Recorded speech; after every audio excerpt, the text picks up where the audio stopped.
Dans un univers qui n'a pas toujours bonne réputation, certains ont choisi de redorer le blason de la livraison de repas. Aujourd'hui, le luxe s'attaque à ce marché. Sa cible, le repas de midi sur le lieu de travail. Montmartre, il est 13h. Ce coursier livre le déjeuner dans une agence de publicité. Bonjour. Plateau repas d'affiche. Oui, je vous en prie, entrez. Merci. Le patron, Christophe, n'a pas commandé de pizza ou de sushi. Il a préféré des plateaux repas pour une réunion avec ses collaborateurs. Il débourse 100 € pour 4 personnes. Ça reste cher, mais par rapport au temps d'aller dans un restaurant, les prestations d'un restaurant, on arrive à s'y retrouver, sans problème. Surtout qu'aujourd'hui, il faut être réactif et rentable dans tout ce qu'on peut faire. Avec le plateau repas, le déjeuner d'affaires qui s'éternise au restaurant a du plomb dans l'aile. On a un menu de restaurant sans aller au restaurant. Donc tout en continuant à travailler, c'est vrai que ça c'est formidable. Quand on est sur des dossiers compliqués, il est important justement et utile d'avoir ce genre de plateau repas où au lieu de manger une soupe rapidement ou un snack pas forcément très agréable, c'est beaucoup plus qualitatif de manger ça et continuer à travailler en même temps. Fini le plateau style cantine. Aujourd'hui, les clients demandent des repas équilibrés, voire haut de gamme. De foie gras sur le dossier, ça va pas le faire. Ces plateaux repas livrés au bureau séduisent de plus en plus. Le chiffre d'affaires dans ce secteur a plus que doublé ces 5 dernières années. Il dépasse les 90 millions d'euros. La marque historique, c'est l'Affiche. Nous sommes dans son usine de production à Gennevilliers, près de Paris. Elle fonctionne 24 heures sur 24, 7 jours sur 7. Bienvenue au pays de la production. Là, il faut y aller. 120 personnes travaillent dans ce laboratoire de 5000 m². Ils produisent près de 2000 plateaux repas par jour. Le directeur de cette cuisine géante, c'est Stéphane Chichery. Je t'ai pas vu, toi? Bonjour, chef. Ça va? Ouais, ça va. T'attaques tout de suite, là? Ouais. Vas-y, chef d'orchestre, quoi. Il faut juste faire que tout se passe bien au bon moment. De temps en temps, ménager un peu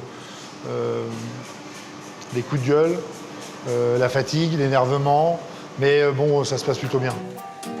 Stéphane a travaillé 25 ans chez les plus prestigieux traiteurs de France avant de se convertir à la cuisine semi-industrielle. Sous sa houlette, les plateaux repas de la marque sont montés en gamme. Tout est frais et fait maison, même les sauces.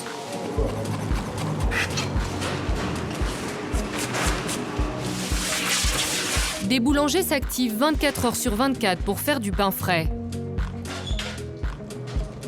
Pour les desserts, pas question de proposer un simple yaourt.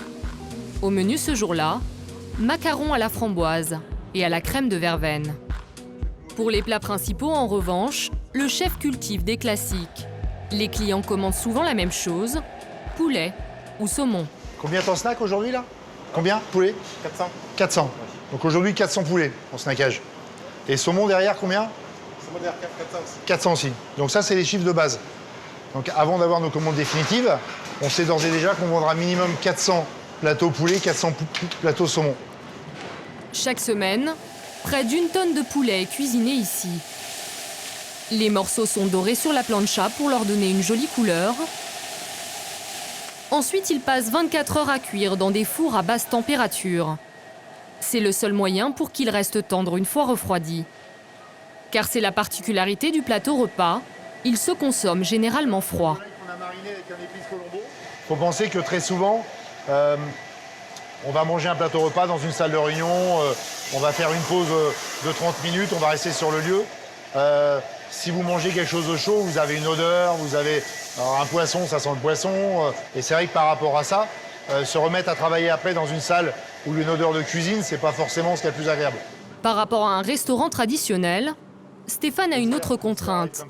Ses plats vont voyager et être parfois malmenés. Pour ses desserts glacés, par exemple, le chef doit penser stabilité. Il n'est pas question de travailler sur une boule. On peut faire une demi-boule qui va être très stable, une boule complète qu'on va pouvoir, dans un restaurant, apporter avec juste un tout petit socle de quelques centimètres en dessous. Nous, c'est pas possible. faut qu'on ait une stabilité par rapport au transport. Il y a aussi la manipulation par le client sur place qu'on ne maîtrise pas, qui va reprendre le sac, qui va le déplacer pour l'emmener à la salle de réunion ou là où il en a besoin. Ou si ça arrive à l'envers, il va nous dire il y a un problème, quoi, ça n'a pas été étudié suffisamment. Pour le transport, les plats sont conditionnés dans des boîtes transparentes. Quel que soit le menu, elles ont toujours la même taille. À Stéphane de se débrouiller pour que tout rentre. Je ne peux pas décider du jour au lendemain, dans ma boîte plateau repas, de mettre une barquette plus grande, parce qu'à un moment, il faudra que je supprime quelque chose dedans et ça ne va pas le faire. Donc on est obligé de rester sur des standards. Ça, c'est vrai que par rapport à ça, c'est une contrainte que l'on a. C'est une gymnastique intéressante, mais ça reste une contrainte. On ne peut pas faire tout et n'importe quoi. Ces plateaux repas sont vendus de 25 à 45 € livrés. À ce prix-là, la présentation du plateau doit être impeccable. De vrais verres, des couverts en inox, de jolis sets de table. L'emballage coûte aussi cher que ce qu'il y a dans l'assiette. En termes de coût, si on part sur un joli plateau avec un beau morceau de poulet, comme on a vu, joli dessert, garniture, fromage, la valeur d'achat des matières premières qui sont consommées vont être quasiment similaires avec la valeur de packaging. On est quand même sur une gamme de plateaux où on est au-dessus de la moyenne en termes de prix. On doit être en prestation au-dessus de la moyenne aussi.